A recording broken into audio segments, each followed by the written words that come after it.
Hey guys, so why does the Civil War break out? There's a one-word answer that we can reduce the entire conflict down to, and that is slavery. But how exactly? Slavery had been around forever. It had been legal forever. It had been part of human civilization forever. It had been an object of dispute in the United States forever. And then all of a sudden, we have a bunch of southern states to see. Why in this moment? Why? Was it Abraham Lincoln's election? Y'all, Abraham Lincoln was the moderate choice. William Henry Seward was the abolitionist. Abraham Lincoln thought that slavery was immoral. That is absolutely certain. Absolutely certain. But he was a little bit like how some people think that abortion is immoral. Whatever your position on that, there are a lot of people who think that abortion is legal, but yet not good. Abraham Lincoln was like that. He's like, slavery is legal, but yet not good. So I don't want slavery to expand west. I don't want slavery to continue to spread throughout the nation. I think that slavery needs to go away because it is actually not a good institution. It's legal though, so I'm not going to get rid of it where it exists. We live in a federalist system. If some people in some states think that that's where it should be, fine. Abraham Lincoln promised that in the South, slavery would not be abolished if the Southerners stayed in the Union. Lincoln was like a pro-lifer who believes that you should keep abortion in states where people want to have abortion as an institution. But, you shouldn't allow it to spread. Now, obviously, abortion via a Supreme Court ruling is legal in all of the states, and you cannot deprive anyone the right to have an abortion based on Roe v. Wade and some other rulings that came after that, which, by the way, are fairly contentious in the United States. There are people who, again, feel that abortion is an evil institution. There are other people who feel that abortion is a requirement. It's a positive good. It's good for people to be able to have abortions. In fact, you're depriving women of their rights to their bodies if they cannot have this particular service available to them. Granted, I understand I'm being a little bit provocative, but when we're thinking about slavery, which was a legal institution in the United States from the beginning, and abortion, which became a legal institution in the United States in the 1970s nationwide, it's very similar in a lot of ways if we're looking at how people feel in these different camps. Abraham Lincoln was like the guy who has decided that abortion is bad, immoral, wrong, but he didn't want to rock the boat for all of those people who feel that abortion is good, right, positive, whatever. He was the guy who thought that slavery was immoral, wrong, bad. But he didn't want to rock the boat for all the people who were already engaged with this institution. Furthermore, Lincoln understood that people had different interests in different regions of the country. He felt that if he had grown up in the South, that he might look at this institution differently. Just as perhaps a woman who has an unwanted pregnancy might look at abortion differently. And he was a dude, maybe he would look at abortion differently because of that, because of who he was. When we're looking at the different positions held by different Republicans entering into the 1860 election, Lincoln was the moderate. He wasn't like an abolitionist who was absolutely going to destroy this institution from the get-go. To try and understand the situation, check this. As we all do today, Abraham Lincoln thought in the 1800s that slavery was morally repugnant. There are Americans who feel that abortion is absolutely repugnant. If you were pro-choice and you had a president who you knew was pro-life in ideology, who said to you, hey, I'm not trying to take this institution away from you. I just don't want to have it expand or get stronger or give people easier access to it. How would you feel? Let me ask the same question, but let us change the scenario just a wee bit.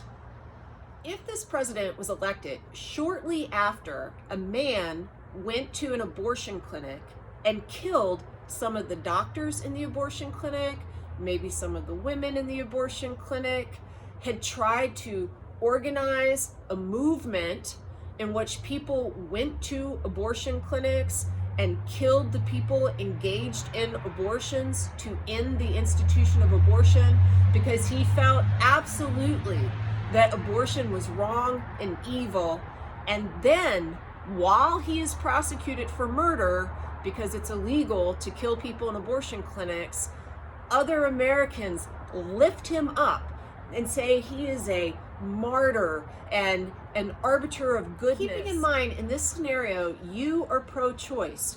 You believe that abortion is actually a good thing to have in your society.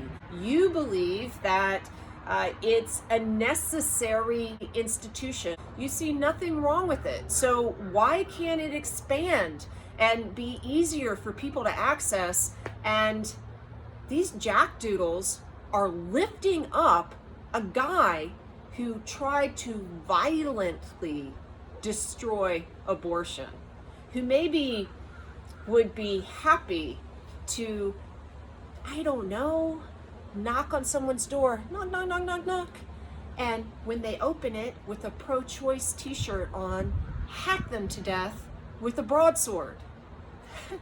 That's exactly what John Brown did in Kansas to pro-slavery people.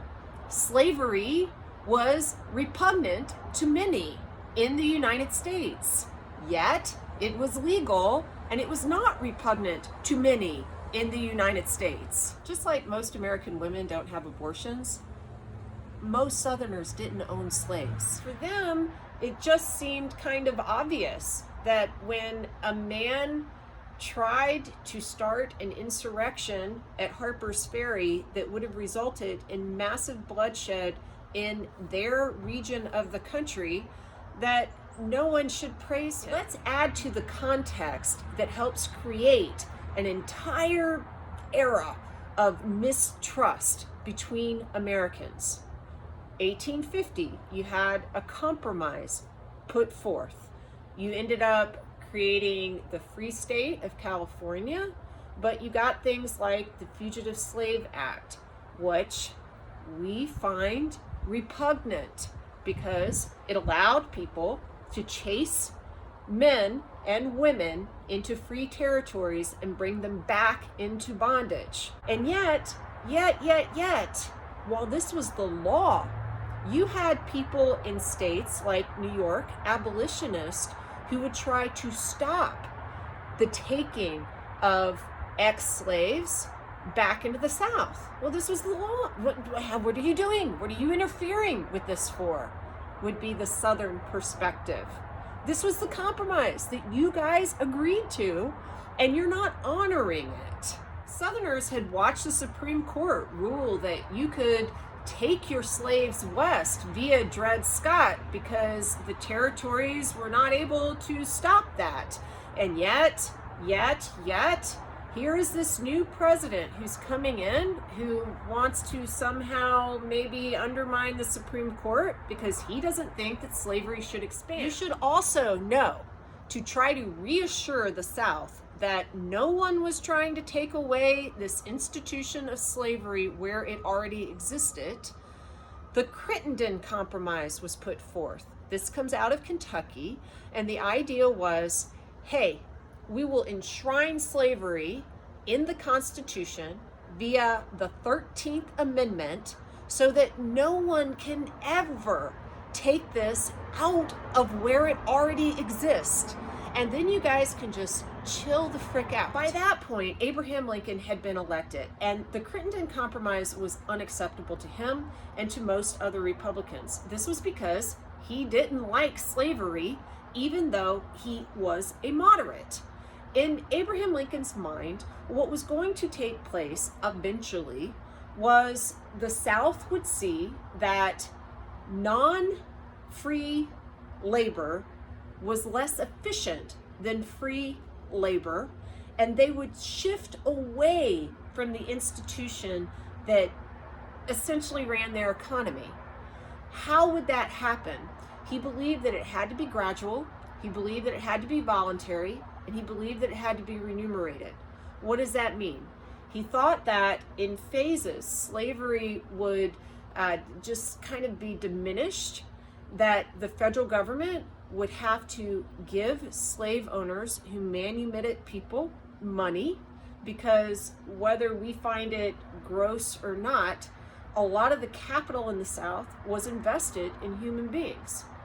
So you couldn't put the 13th Amendment enshrining slavery forever into the Constitution, because in the long term, that was not Lincoln's aim. He just wanted things to move slowly. The truth of the matter is that Southerners just didn't trust Abraham Lincoln. They didn't trust Republicans. They didn't trust their fellow Americans to see their point of view. And then you had a bunch of radicals in South Carolina, which is always the most radical place. For some reason, the former home of John C. Calhoun, who by then was dead, pushing for secession, pushing against this new administration, saying, resist, we're gonna leave, done. No one actually believed that they would go. They threatened this before. They are gonna go. And slavery is at the heart of why they leave. But, because history is so freaking complicated, I want you to understand there are slave states that stay in the Union, including Kentucky, which had just proposed making slavery part of the Constitution. One question you might have is, what caused the Civil War? And you could answer very quickly, slavery. Yet, if that's all you say on the matter, you haven't really delved very deeply into the question. How slavery caused the Civil War is much more important to understand and to try and answer for yourself. Because, y'all, it's not simple. We'll talk again later. Bye.